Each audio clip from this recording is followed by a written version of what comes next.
Hey everyone, welcome back. Ready for another deep dive? Let's do it. Awesome.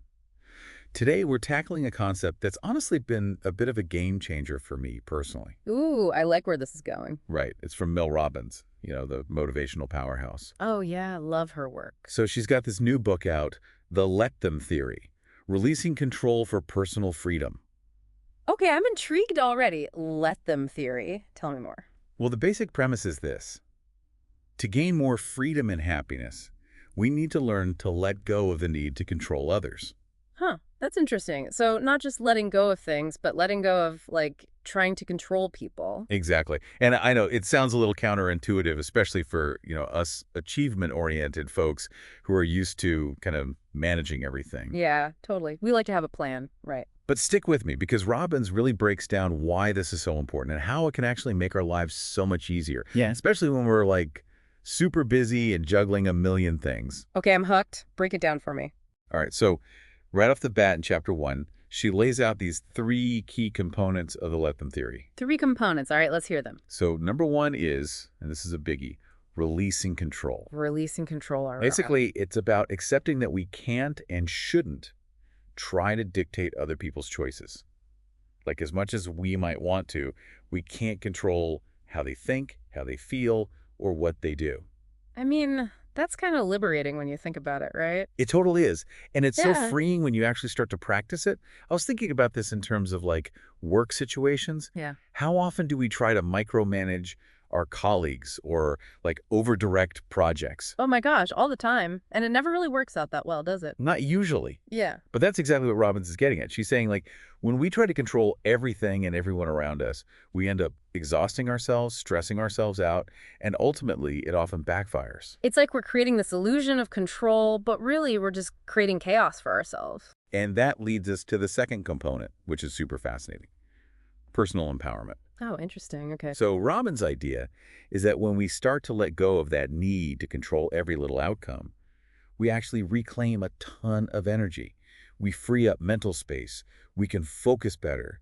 It's like decluttering, but for our minds.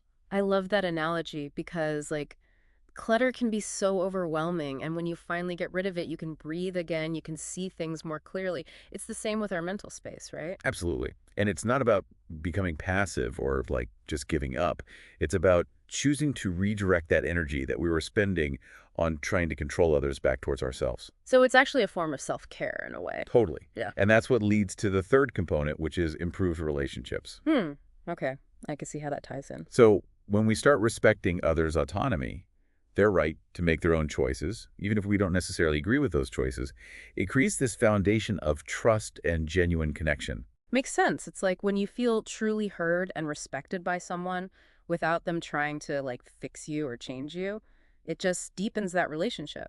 Right. And I think often our instinct is to jump in and offer advice or Mm. try to solve problems for people we care about. But sometimes the best thing we can do is just listen, validate their feelings, and let them figure things out on their own. It's that whole idea of empowering others, too. Totally. Yeah. Robbins even shares this really relatable anecdote about her son's prom to illustrate this point. Ah, I'd love to hear about that. Okay, so naturally, she's a mom. She's got all these like typical parental worries about prom, right? Like, is he going to be ready on time? Is everything going to go smoothly? Yeah, totally. That pre-prom stress is real. But she made a conscious decision to apply the let them approach. She stepped back. She allowed her son to take ownership of the preparations. And guess what? What happened? It ended up being a much more relaxed and enjoyable experience for both of them. That's awesome. But I imagine that was hard for her to do, as a Mm. parent, to just let go like that. Oh, for sure. I mean, I think that's a challenge for a lot of us, right? But what I think is so insightful about that story is that it's not just about proms or parent-child relationships. It's about recognizing that in any area of our lives, sometimes our desire to control, to help, to fix can actually be more harmful than helpful. Yeah, I see that. Like, we might be inadvertently stifling someone's growth or creating unnecessary tension. Exactly. It reminded me of a conversation I had with a friend recently. She was feeling completely overwhelmed at work, like responsible for every single detail, every decision. And we were talking about how the let them theory could really apply to her situation.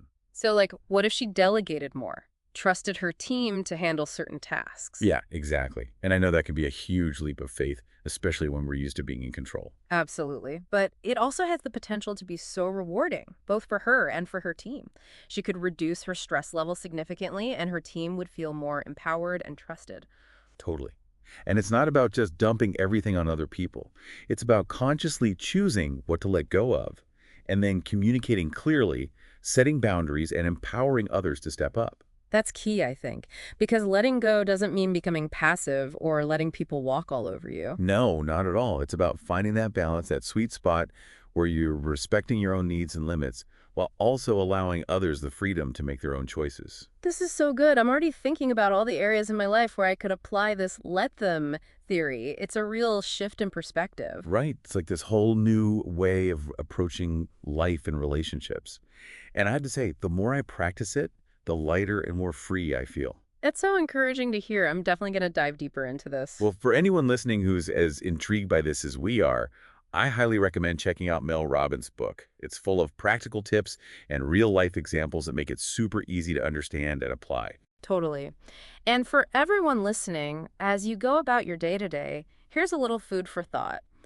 What's one area of your life that could benefit from a little more letting go? Ooh, that's a great question to ponder. It could be a relationship, a work situation, or even an internal struggle you've been grappling with. What happens when you loosen your grip just a little bit? Give it a try. You might be surprised at the results. Couldn't agree more. Thanks for joining us for another deep dive. Until next time, happy letting go. See ya.